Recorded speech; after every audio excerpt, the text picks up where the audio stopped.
오늘은 약한 그때 강함이라, 약한 그때 강함이라 이런 제목으로 여러분과 은혜를 나누고자 합니다. 오늘 읽어드린 바와 같이 바울은 자기가 약한 그때 강함이다 라고 말하면서 실은 자기에게 있었던 시련에 대해서 얘기하고 있습니다. 그 시련은 뭐냐면은 바울이 사도가 된 다음에 복음을 전할 때에 그를 비난하는 사람들이 생겨났습니다. 그를 비난하는데 이유는 다양했죠. 어떤 유대인들 볼 때는 변절자, 아니 예수를 그렇게 잡아먹을 듯이 핍박하다가 어느 날 저 시리아의 다마스커스 갔다 오더니 핵 돌아서 예수가 그리스도라고 얘기하고 자기가 그리스도의 사도라고 말하니 저건 배신자다 이렇게 미워하기도 했고, 또 복음을 전하여서 이방 도시에 갔을 때는 저것들이 복음을 전한다고 해서 우리 밥줄이 끊어졌다, 우리 여종이 귀신이 들어가지고 점쳐서 먹고 살았는데 신통력이 사라져가지고 밥줄 끊겼다. 근데 차마 그렇게는 말 못하니까 밖으로부터 들어온 자들이 이상한 풍속을 우리에게 전해서 우리를 혼란스럽게 한다, 이렇게 해서 모함하기도 했고, 뭐 또 어떤 사람들은 바울이 12사도에 들어가지 못한다, 그는 예수님과 한솥밥을 먹었던 사도가 아닌데 사도라고 하고 다닌다, 사기꾼이다 라고 말하기도 했죠.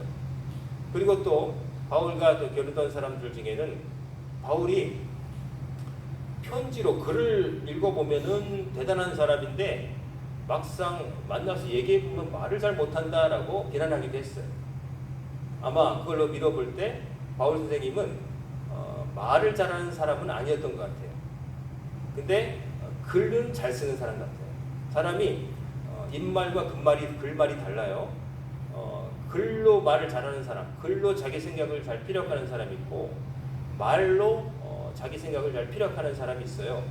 물론 그 두 가지를 다 못하거나 다 잘하는 사람도 개중에 있지만은 어떤 경우에 차이가 나요. 말로 들을 때는 대단한데 책을 써서 나온 거 보면 별거 없다, 이런 경우도 있고, 반대로 강연을 들어보면 졸려 죽겠는데 근데 저술돼서 책으로 나오면 야 이런 책이야 하는 경우도 있다는 거죠. 근데 바울은 후자였던 것 같아요. 얼굴을 대해서 말할 때는 그닥 말이 조리 있게 탁탁 그런 스타일이 아니었거나 혹은 너무 어렵게 말했거나, 근데 편지로 보면 조리 있고 글이 훌륭했다는 거죠. 그리고 바울의 또 약점 중에 하나는 상대편들이 뭐라고 공략했냐면은 정확하게 묘사되어 있지는 않은데 흔적만 남을 수 있어요. 바울의 자기가 하는 말 속에서 자기를 공격했던 사람들이 뭘 물고 들어졌느냐, 그 중에 하나가 아마 병이 있었을 것이다, 고질병, 늘 달고 다니는 고질병이 있었을 것이다 하는 것이죠. 그래서 짐작하기로는 눈병이었을 것이다, 안질이었을 것이다 라고 보기도 하고, 더 나아가서 간질병이 있었을 것이다 라는 말도 합니다. 왜냐하면은 그 갈라디아서 같은 데 보면은 바울이 갈라디아 교인들에게 너희들이 할 수만 있었더라면 눈이라도 대신 빼줬으리라 하는 말이 괜히 나왔겠느냐 하는 거고, 또 다른 데 보면은 너희들이 나의 어떤 약점을 수치스럽게 받아들이지 아니하고 좋게 받아들여줬다, 나의 어떤 수치스러움, 그걸 보면서 발작을 일으키는 것을 보고서도 그것을 약점이라 여기지 않고 사도로서 받아들여줬다는 그런 의미 같기도 하고, 뭐 안질, 간질, 뭐 기타 여러 가지 어떤 약점이 있었다고 하는데 뭔지는 잘 몰라요. 구체적으로 딱 집어서 얘기를 하지 않으니까요. 근데 오늘 본문을 보면 바울이 자기가 여러 차례 여러 계시를 받은 것이 지극히 크므로 너무 자만하지 않게 하시려고 내 육체의 가시 뭐 사탄의 가지를 주셨으니 사자를 주셨으니 이는 나를 쳐서 너무 자만하지 않게 하려 하심이라 라는 말을 바울이 하고 있어요. 고린도후서에 육체의 가시가 있다, 나에게 약점이 있다는 얘기를 하는 거죠. 그 얘기를 고린도 교회 편지에 써보낸 이유는 고린도 교회 안에 누군가가 바울의 이 약점을 가지고 비난했다는 것을 알 수가 있게 하는 대목인 거죠. 바울이 복음을 전하고 다른 곳에 복음을 전하기 떠났는데 어느 순간인가 고린도 교회 안에는 바울이 진짜 사도가 아니라고 말하고 가짜다, 바울이 전한 복음도 가짜다 라는 데까지 나아가니까 바울은 자기가 욕먹는 건 괜찮아요. 문제는 바울이 염려했던 건 뭐냐면은 나의 약점을 빌미로 내가 전한 복음도 가짜라고 말하는 건 참을 수가 없었던 거예요. 자기를 인신공격하는 건 참을 수 있었어요. 얼마든지. 하지만 그 복음을 전한 자기가 도구가 되어서 전한 그리스도의 복음만큼은 그게 전혀 하자가 없고 진리의 말씀인데 그것까지 폄하하는 데는 참을 수가 없으니까 이제 글을 쓰게 된 것이죠. 그러면서 자기에게 육체의 가시가 있다. 즉 약점이 있다는 걸 인정합니다. 그 약점은 아까 말씀드린 대로 안질이었는지 간질이었는지 기타 다른 병이 있는지는 모르겠지만 사람들이 딱 볼 수도 있었고 느낄 수도 있었고 아 그런 약점이 있구나 하는 거였나 봐요. 근데 그걸 가지고 어쩌면 말을 좀 더듬었다든지 말 더듬이 있었을 수도 있어요. 말을 좀 이렇게 더듬는 사람 있잖아요. 저도 초등학교 때 말을 좀 더듬어 가지고 그 어머니가 웅변학원을 보낸 기억이 있어요. 어릴 때 웅변학원들 막 보내잖아요. 그래서 저도 다녔는데 얼마 안 다녔던 것 같아요. 왜냐하면 웅변학원 선생님이 너무 무서웠고 하기 싫은 게 제일 재미없어요. 제 기억으로는 웅변학원에 엄마 손 붙들어서 강제로 갔는데 선생님이 하는 말씀은 안 들리고 텔레비를 켜놓으셨는데 그 TV에서 프로레슬링, 기밀 프로레슬링을 하고 있었어요. 그래서 저는 정신이 팔려가지고 웅변은 상관이 없고 그 텔레비를 봤던 기억이 아직도 남아요. 그래서 웅변학원에 대한 별 좋지 않은 기억이 있는데 말을 더듬었대요. 그래서 제가 말을 더듬어서 웅변학에 갔는데 나중에 커서도 아주 극도로 긴장하거나 핀치에 몰리면 했던 단어를 2번 반복하는 그런 그 모습이 있다는 걸 제가 발견했어요. 아 이게 아직 흔적이 남아있구나. 지금은 앉아서 1시간도 제가 아는 바에 대해서 관심 있는 데서 쉬지 않고 떠들 수가 있는데 과거에는 말을 더듬었고 그 이유 중에 하나는 어릴 때 8살 때 전학을 간 게 좀 정신적인 트라우마였던 것 같아요. 모르는 애들 앞에 그때 한 반에 70명이었거든요. 제가 전학을 가니까 71번이었어요. 전학 가니까 그때 140개 이상의 눈동자가 저를 쳐다봤다는 말씀을 새벽기도 때 드린 적이 있는데 선생님까지 140개가 넘는 눈동자가 저를 쳐다보는데 얼마나 그게 두려운지 이후로 학년이 바뀔 때마다 두려웠다는 말씀을 제가 새벽기도 때 한 적이 있죠. 그래서 말을 더듬었지 않은가. 어쨌든 그 약점은 사람을 움츠러들게 만들고 어떨 때는 그게 방해가 되기도 하지만 바울은 말하는 거예요. 나는 그 약점이 있는데 그 약점이 오히려 하나님의 영광을 드러내는데 도움이 되었다는 얘기를 하는 거죠.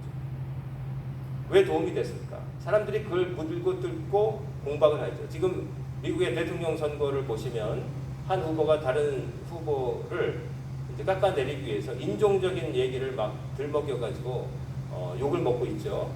그 사람의 인종이 뭐 어느 쪽이냐 이러면서 유색인종이라는 거죠. 자기는 백인이고 치사한 수법인데 뭐 그 사람은 원래 그랬으니까요. 근데 어쨌든 자기 약점을 물고 늘어지는 거죠. 근데 약점을 물고 늘어지는데 바울은 오히려 그 약점이 오히려 자기 하나님의 능력이 드러나는데 도움이 되었다. 그리고 자기가 하나님께서 그런 약점을 주시고 자기가 3번이나 기도했다는 거 아니에요. 하나님 고쳐주세요. 이것 때문에 자꾸 발목이 잡혀요. 그렇잖아요. 자꾸 사람들이 바울은 갑자기 예를 들어 간질하면 설교하다가 거품 물고 쓰러집니다. 저게 온전한 사도입니까? 이렇게 말할 수도 있고 아 바울을 보세요. 눈병이 걸려가지고 눈곱이 그리고 눈물이 줄줄 흐르고 눈이 맨날 뻘겋게 돼 있어요. 이렇게 말할 수도 있는 거고 또 말을 잘못하면 저렇게 버벅거리는 사람이 어떻게 하나님 말씀을 전한다고 합니까? 뭐 여러 가지 약점이 있지만 하나님 그것 때문에 자꾸 빌미가 된 기도 3번 했다는 거죠. 근데 하나님의 답변이 뭐예요? 야, 네가 나한테 받은 은혜가 충분해. 네가 그거 있어도 다 할 수 있어 라는 답변이 와서 기도 안 했다는 거죠. 참 약점을 갖고 있다는 게 불편하죠. 남들은 그 약점이 없는 사람은 너무나 쉽게 하는 거를 나는 애써야 되니까. 근데 바울은 여러 계시를 받은 것이 지금 너무 자만하지 않게 해서 하나님이 일부러 나의 육체에 가신 핸디캡을 아킬레스건을 주셨다는 거예요. 여러 계시를 받은 것이 지금 크다. 바울이 하나님과 관계 속에서 신비한 체험을 많이 했다는 거죠.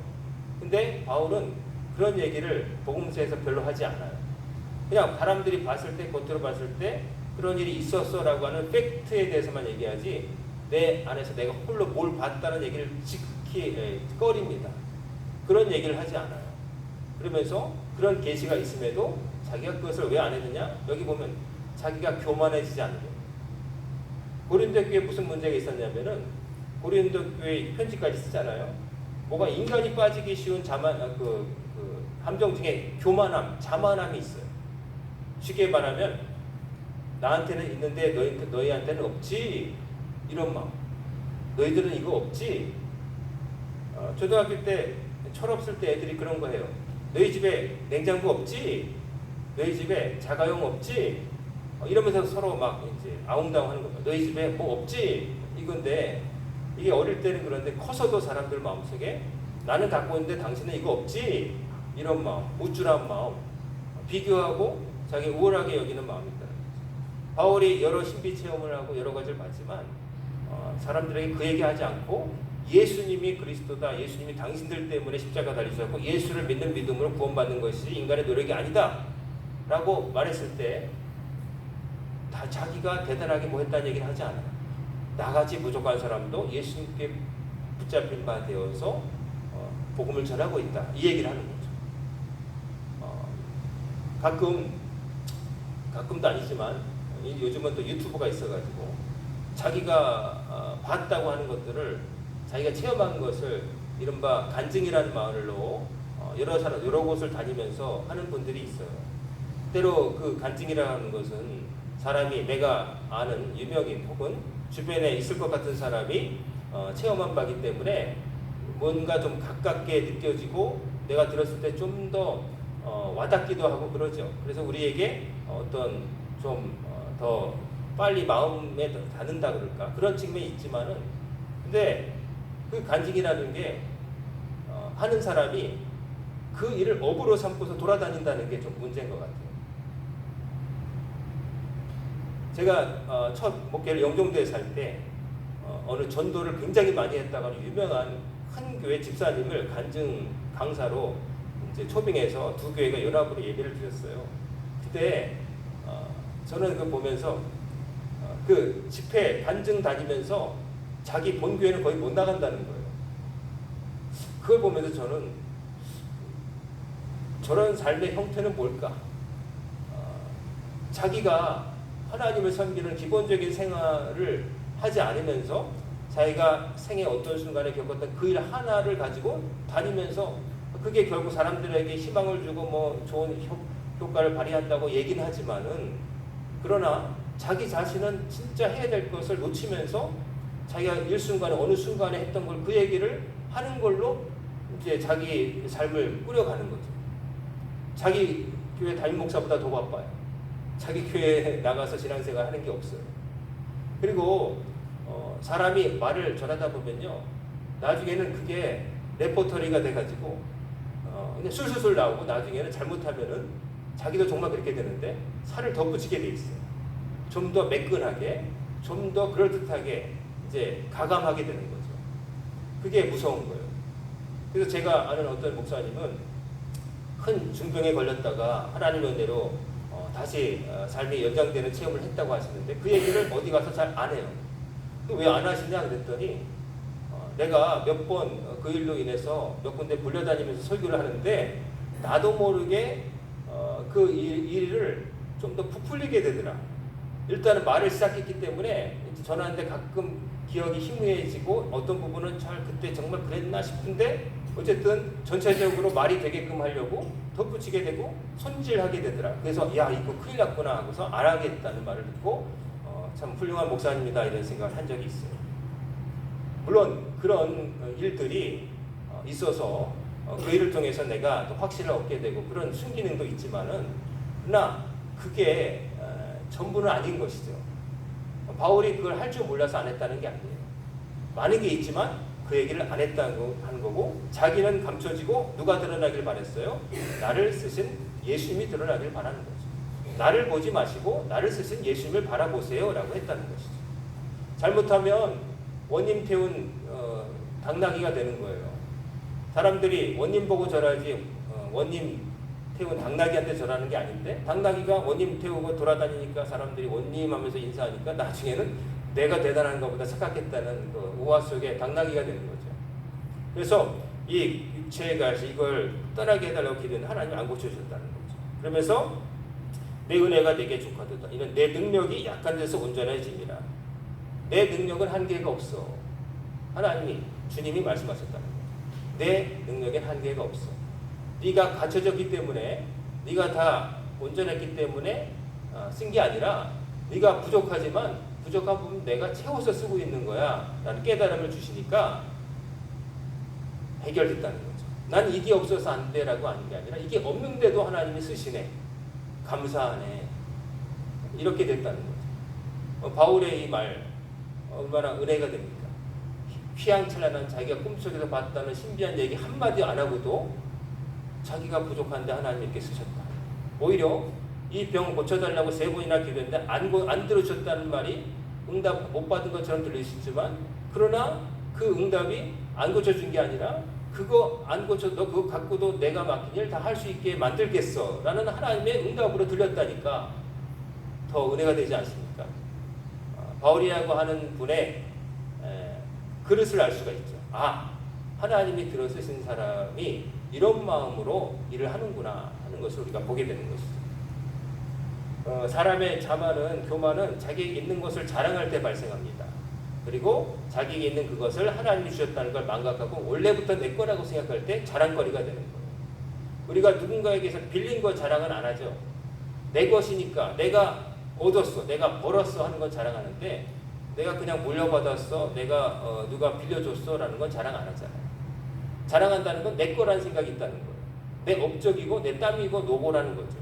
근데 남이 준 거 내가 등산을 하고 있는데 목이 엄청 마른데 모르는 사람이지만 등산 갔다 온 누군가가 목마르시죠 하고 건넨 그 물을 마시면서 이 물 받았을 때 그걸 자랑하며 다니는 사람 없죠. 오히려 자랑한다면 그 물을 준 훌륭한 등산객이 있었다는 걸 자랑하겠죠. 그게 정상인 거 아니겠어요? 내 거가 아니니까. 바울은 그런 분이었다는 거예요. 바울이 고린도 교회에게 말하는 거예요. 고린도 교회 안에 뭐가 있었냐면 은사를 가진 사람 중에 나는 이런 은사인데 너는 못 받았지, 나는 방언을 할 수 있는데 너는 방언 못하지, 뭐 이런 사람들이 생겨났다는 거죠. 그러면서 정말로 중요한 것은 은사를 주신 하나님이 선한 목적을 위해서 주셨는데 그걸 자기 것이라 생각하고 자랑하면서 은사가 다양한데 한 가지 몇 가지 은사를 집중하면서 그것만이 전부인 줄 알고 그게 우월하다고 여겼던 사람들에게 바울은 말하는 거죠. 그거 당신 것도 아니고 그거 자랑할 게 아니라 감사할 일이다. 때로 이제 그 성도들을 이제 만나고 또 이제 대화를 하고 그러다 보면 저희는 3대째 예수를 믿고 있습니다. 식구 중에 목사님 몇 분 되시고 유명한 게 누구 되십니다. 라는 말을 꺼내시는 분을 가끔 보면 저는 별로 그닥 반갑지는 않습니다. 목사가 왜 그런 걸 반갑지 않을까?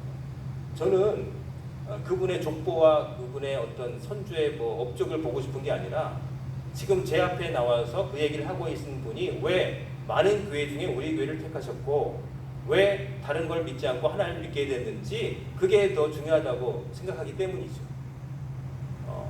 다른 게 중요한 게 아니에요. 오히려 그런 것들은 3대째 믿고 있다, 집안에 목회자들 많다 그거는 자랑할 게 아니라 감사한 거죠.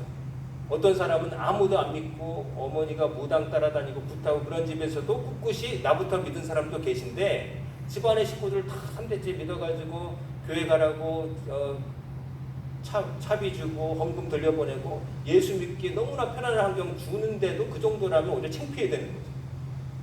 오히려 그런 얘기를 안 하는 게 좋을 거예요. 우리 집안에 목사님 한 계신데 저는 이 정도입니다. 죄송합니다. 라고 그런 마음이 있어야지 그냥 뭐 우리가 누구 알고 어느 큰 교회 어디서 다녔었고 뭐 이런 거 자랑하는 그 자랑이 아니라 그냥 망신이 아닌가 싶어요. 그냥 저는 이렇습니다. 저는 이렇습니다. 이래서 예수님 없이는 살지 못하게 돼서 예수 믿게 되었습니다. 그 얘기면 되는 거 아니겠어요? 그러니까 나의 부족함을 들어 쓰셔서 나로 하나님의 일을 감당케 하시는 하나님의 능력이 중요한 것이지 내가 뭘 갖췄다고 하는 거 하나 중요한 안 한 거는 거죠. 그런 것들은 자랑할 게 전혀 안 된다는 거죠. 아까도 말씀드렸지만 남에게 선물로 받고 빌려받은 걸 자랑할 게 뭐가 있겠어요? 내 것, 원래부터 내 것이어야 자랑하는 거죠. 그것도 하는 건 아니지만 그래서 바울은 이런 문제 속에서 고린도 교회에 생겨난 실제적인 문제 속에서 그리고 그 문제 속에서 자기의 사도성이 의심받고 자기의 육체적 약점을 가지고 물고 막 흔드는 사람들에게 그래, 나는 당신들이 말하는 것처럼 그런 질병도 있고 때는 말도 못하고 뭐 당신들 볼 때 뭐 부족한 점이 있지만, 그러나 그런 나를 하나님의 말씀을, 예수님이 그리스도라는 것을, 메시아라는 것을, 유일한 메시아라는 걸 전하는 통로로 하나님이 쓰셨어. 난 그걸 자랑할 뿐이요라고 대답하는 것이죠.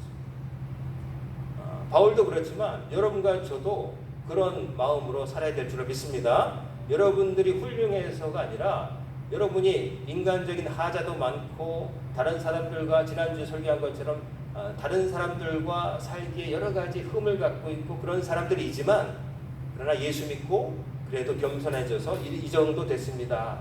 감사할 노릇이죠. 이렇게 살아야 된다는 것이죠. 참 사람들이 자기와 다른 사람들을 이해하지 못하고 이해를 못하는커녕 또 그것에 약점을 물거들어 하면서 다른 사람을 폄하하고 그런 경우가 참 많아요. 참 그러지 않았으면 좋겠는데, 우리가 보는 정치는 뭐 말할 것도 없고 뭐 경쟁이 이루어지는 사회, 뭐 작은 데서도 하다못해 아까 말씀드린 초등학교 아이들, 우리 집엔 뭐 있는데 너네 집 없지? 하고 말하는 아이들, 너희들 몇 평 살아? 아이들이 뭐 그런 말 묻는다잖아요. 어느 아파트 사냐고 묻는다잖아요. 소름 끼치게. 그런 마음으로들 살고 있으니 참 큰일인데, 다 그 헛자랑하는 거 아니겠습니까? 그게 뭐가 자랑이에요? 어디서 사는 게 뭐가 중요해요? 어떻게 사느냐가 중요한 것이죠. 내가 정직하게 하나님 보시는 앞에서 하나님 은혜로 살고 있는 게 중요한 것이지, 뭐 아파트가 어디에 있느냐, 몇 평이냐, 차가 뭐냐, 학벌이 어떻게 되느냐, 피부색이 어떻게 되느냐, 외모가 어떠느냐, 그게 뭐가 중요해요? 뭐가 중요해요? 우리는 우리끼리 막 약하고 강하고를 따지지만, 여러분 우리가 개미를 볼 때에, 여러분과 제가 개미를 볼 때에 여러분 개미 구별 되십니까? 요 개미와 저 개미가 구별됩니까? 개미 사이에서도 좀 큰 놈, 작은 놈, 병정개미, 일개미, 여왕개미 있지만은 모든 개미는 우리가 볼 때는 엄지손가락으로 꾹 누르면 다 한 번에 죽는 개미들밖에 없어요. 그렇잖아요. 구별됩니까? 거기서 거기란 말이에요. 근데 개들 사이에서는 차별이 있고 뭐 다르고 그렇지만 그보다 우리가 인간이 볼 때는 정말 그 구분이 별 의미가 없죠. 하나님 보실 때는 어떻겠습니까? 여러분과 저 사이에 차이가 있는 것 같고 뭐 나이가 다르고 생김새가 다르고 별 많이 차이 나는 것 같지만, 하나님 보실 때는 정말 거기서 거기. 도토리 키재기. 도토리가 커봤자 얼마나 크고 작으면 얼마나 작겠습니까? 그 도토리가 그 도토리인 것이죠. 하나님 앞에는 자랑할 게 없는 것이죠. 자, 바울이 이렇게 말합니다. 네 은혜가 족하다. 여러 약한 것에 대해서 내가 자랑하리니. 자랑할 게 내 약한 것을 자랑한다는 거예요. 그건 뭐냐면은 진짜 의미는 뭐예요? 약한 나, 흠이 많은 나를 쓰시는 하나님의 놀라우신 은혜를 내가 고백하고 하나님의 놀라운 섭리를 내가 당신들에게 자랑한다, 이 뜻인 거죠. 내 자랑한다는 게 아닌 거죠. 그리스도의 능력이 내게 머물게 하려고 하나님이 여러 약한 것을 나에게 남겨주셨다. 그래서 나는 그리스도 때문에 약한 것들과 능력과 궁핍과 박해 공고당하는 우리 기뻐한다. 왜냐하면 이런 어려움이 있어도 예수 그리스도를 전하는 것 때문에 당한 거기 때문에 그것을 하나님이 나를 그 일을 잘 감당할 수 있도록 하기 위해서 약한 그때 나를 강하게 만들어 주신다. 나의 약함이 하등 장애가 되는 게 아니라 오히려 약한 그것을 통해서 하나님이 역사하신다라고 말을 하는 것이죠. 자, 바울만 그럴까요? 우리 감리교 창시자 존 웨슬리 목사님, 이분은 태어나면서부터 약골이었대요. 그래서 평생 일기를 쓰셨는데 일기장에 많은 부분이 내가 올해를 넘길지 모르겠다, 내가 어디가 아프다, 이런 내용이 많대요. 근데 이분이 88세까지 사셨어요. 당시에 영국 18세기에 80세까지 사는 사람도 적고 70세도 드물고 아마 평균 수명이 40, 50세 정도 되는 시절에 혼자서 88세 산 거예요. 근데 타고난 체질이 좋아서냐? 그거 아니었어요. 아팠어요. 늘 병을 달고 살았는데 올해를 못 넘길 것 같다는 걱정 속에서 살았는데, 이분이 그런데도 88세까지 산 건 뭐냐면은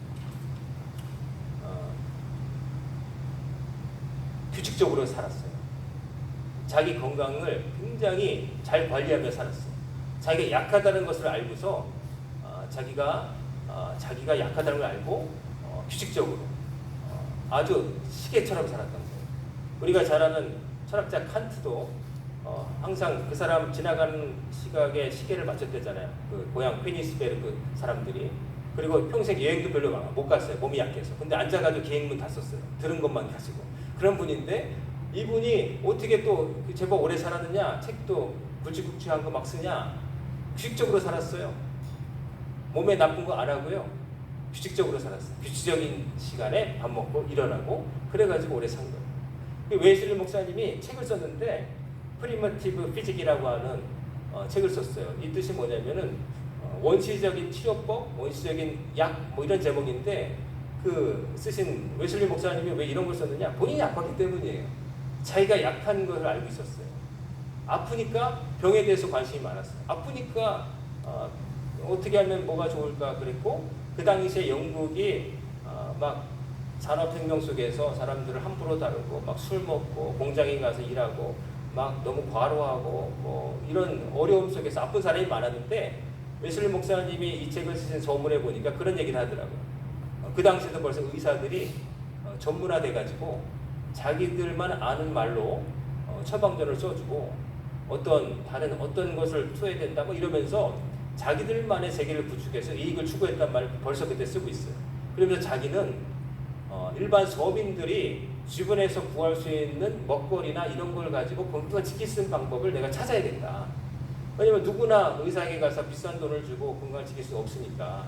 그래가지고 자기가 아는 모든 민속 요법, 자기가 경험한 것 그리고 들은 것들을 모아서 책을 쓴 게 프리미티브 피직이었어요. 그래서 거기 보면은 예를 들면 두통이 나는 머리 감기가 있으면 재밌는데 그대로 따라하기 좀 어렵지만 어쨌든 그 당시 물속에 몸을 담근 다음에 나와서 땀이 날 때까지 운동을 해라. 그 감기 떨어지는 처방전 중에 하나. 그리고 감기에 걸리면 오렌지 껍질을 이렇게 말려가지고 꺾어서 콧구멍에다가 이제 집어넣어라. 뭐 약간 우리가 생각하는 그게 될까 싶은데 어쨌든 그런 것도 있어요. 그러니까 동의보감 비슷한 거예요. 영국의 동의보감 같은 거. 뭐 그러면서 요즘에도 우리가 확실히 아는 것들도 많이 쓰여 있더라고요. 물이 최고의 음료다.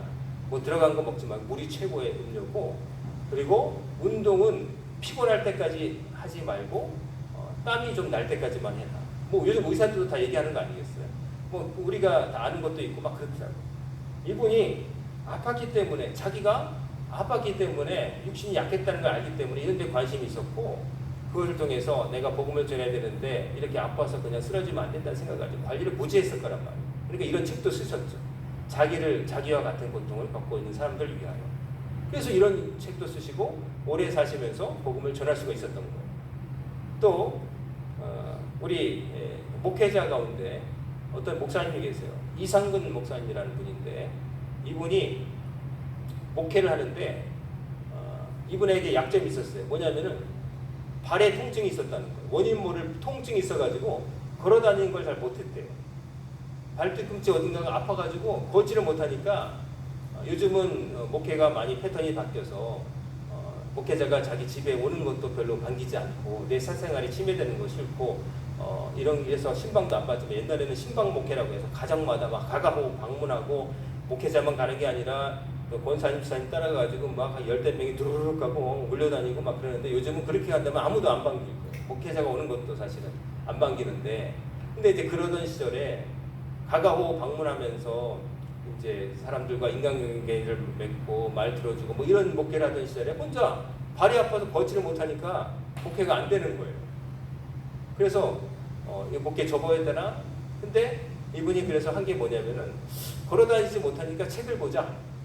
그래서 책을 보는데 나만을 위한 독서가 아니라 성경에 있는 말씀들을 연구해서 다른 목회자들이 이 말씀은 무슨 뜻인가를 쉽게 이용하고 설교하는 데 도움이 되는 책을 써보자. 그래가지고 성경을 창세기부터 요한계시록까지 다 꼼꼼히 읽어가면서 외국의 책을 또 주석서를 영어로 된 것도 보시고 뭐 참조해서 자기만의 주석서를 써가지고 신구약을 다 쓰고 그 다음에 카톨릭에서 보는 외경까지도 다 주석을 해서 책으로 남긴 거예요. 그래가지고 그 책이 이상근 주석이라 하는 제목으로 아주 두껍진 않지만 그러나 있어가지고 그 책을 보면은 서양 주석서에서 다루지 않은 목회한 사람만이 느낄 수 있는 그런 궁금증들, 거기에 대한 것들이 거기 중간중간에 있더라고요. 아주 독창적인 건 아니지만 그러나 외국의 유명한 주석서를 자기가 읽어보고 소화해서 이런 뜻이다 해서 한글물로 만들고 우리나라 한국 목회에 도움되도록 책을 썼는데 그 도움을 받은 목사님들이 많았다는 거죠. 지금은 더 큰 주석서들이 있지만 그렇게 했는데 그렇게 해서 목회를 마치고 은퇴를 했대요. 은퇴를 하고서 그래도 발이 아파가지고 이렇게 평생 아플까 그래서 병원을 갔다는 거죠. 가니까 요즘에는 MRI 같은 거 있잖아요. 그래서 찍어보니까 그분 발에 쇠조각이 어린 시절에 자기도 모르게 박혀 있을 때 그 예를 몰랐던 거예요.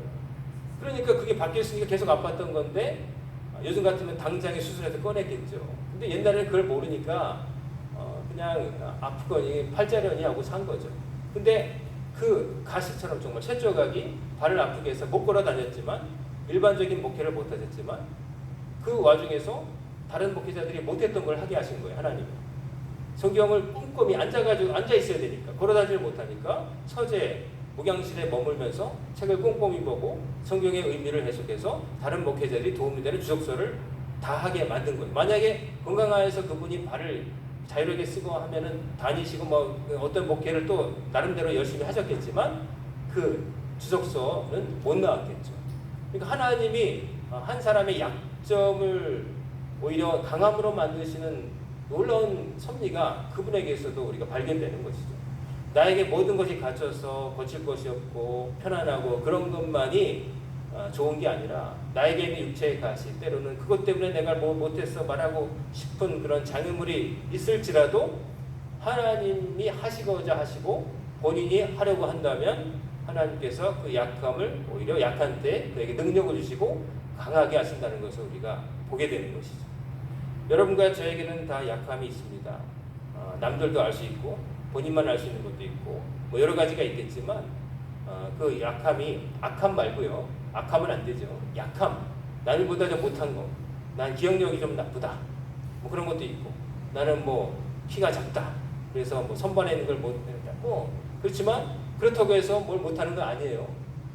사람 필요는 창조의 어머니라고 내가 필요하다는 건 뭐냐면 나이가 없으니까 구해야 되니까 사람이 궁리를 하게 되는 거죠. 그래서 뭐 키가 작은 사람은 사다리를 만들기도 하고 키 큰 사람은 사다리 안 만들었을 거예요. 왜냐하면 화면 끼치면 다 쓸 거니까. 키 작은 사람이 만들었을 거예요. 분명히 제가 모르지만은 키가 작으니까 사다리 만들었을 거고 또 계단도 다리 불편한 사람이 만들었을 것 같아요. 왜냐하면 튼튼하면 막 걸어갔을 텐데 불편하니까 계단을 만들어서 한 칸씩 나눠서 올라가자. 그러니까 불편한 사람들이 약한 사람들이 만들었을 거라고 제가 상상해 봅니다. 다들 강하고 그랬으면 안 만들었을 겁니다. 근데 약함은 흠이 되는 게 아니라 하나님의 능력이 발현되는 도구로 사용될 수 있다는 것을 바울은 보여주고 약하다고 못할 게 아니라 약함에도 불구하고 하나님께 의지하면 하나님께서 우리에게 그 약함을 상쇄하고도 남을 만한 능력을 빌려주신다는 것을 우리가 보고 살아야 된다고 하는 것이죠. 여러분과 제가 다 갖춰져서 사는 게 아니라 모자라기 때문에 하나님께 기도하는 거 아니겠습니까? 또 하나님께 매달리는 게 왜 그러겠어요? 다 해결되면 여러분은 교회 안 왔을 거예요. 하나님 찾지도 않았을 거예요. 뭐가 당신들 뜻대로 안 되는 게 있으니까 오신 거 아니겠어요? 안 되니까. 뭘 해도 안 되니까. 안 되니까 벽을 느끼게 되고 어떤 사람들은 거기서 돌아서서 좌절했겠지만 여러분과 저는 그 벽을 뛰어넘게 하시는 하나님을 믿기 때문에 그리고 뛰어넘어본 경험이 있기 때문에 하나님 앞에 나오는 거잖아요. 여러분과 저는 약합니다.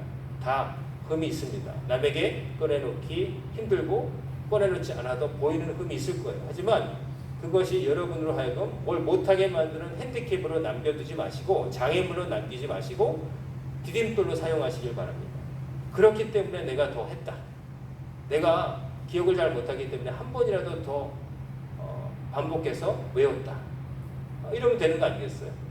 내가 못하기 때문에 삭개오를 보세요. 키가 작으니까 예수님 모르니까 안 보이니까 어떻게 했어요? 키 작으니까 못 보는 거지. 뭐 그런 게 아니라 체면불구하고 뽕나무 위로 올라가잖아요. 또 예수님께 눈이 안 보이는 사람들 눈 보게 해달라고 소리쳤잖아요. 내가 눈은 못 보지만 나 고쳐달라고 예수님을 불러 세우려고 목청을 돋워서 자기가 할 수 있는 걸 했잖아요. 그러니까 예수님의 발걸음이 멈추고 그에게 뭘 해주기 원하냐? 보기를 원하나이다. 자기가 필요한 걸 얻게 되잖아. 약한 게 흠이 아니라 약하다고 아무것도 안 하는 게 흠입니다. 약해서 못하는 게 아니라 약하니까 강하신 하나님께 의지하지 않는 게 흠입니다. 여러분과 저는 약합니다. 그러나 약한 나로 강하게 하신 하나님이 계시지 않습니까? 여러분의 뜻대로 안 된다고 그거는 나에게 십자가요 뭐 가시고 그렇게 생각하지 마시고 바울처럼 그 너무 자만하게 하지 않도록 하려 나의 한계를 느끼고 그럼에도 불구하고 쏘신 하나님의 은혜를 체험하기 위해서 주셨다 하는 생각으로 영광스럽게 생각하시고 난 그걸 잘 못한다라고 하는 게 아니라 잘 못하는데 그러나 하나님께서 하라고 하시니까 능력도 주심을 믿고 하시는 여러분이 되시길 바랍니다. 우리는 약하지만 약한 그때 하나님의 역사가 드러납니다. 그것을 믿으시고 여러분의 약함 속에서 하나님의 강함을 체험하시면서 사시는 여러분과 제가 되기를 주의 이름으로 축원합니다. 아멘. 기도하겠습니다. 사랑과 은혜가 충만하신 아버지 하나님, 오늘도 저희들을 아버지의 말씀 앞으로 불러주시고 저희들보다 주님을 먼저 만나 배웠던 바울의 증언을 통해 약한 그때 우리가 하나님의 능력으로 강하게 됨을 깨닫게 하심을 감사드립니다. 저희들의 약함을 긍휼히 보시고 강함으로 바꾸신 하나님의 역사가 저희들 모든 사람들에게 임할 줄을 믿사오니 하나님의 강하심을 붙들고 약한 모습 그대로 나아갈 때 저희들을 강하고 담대하게 하시고 지혜롭게 하시고 형통케 하여 주시옵소서. 이 모든 말씀 우리 주 예수님의 이름으로 간절히 기도드리옵나이다. 아멘.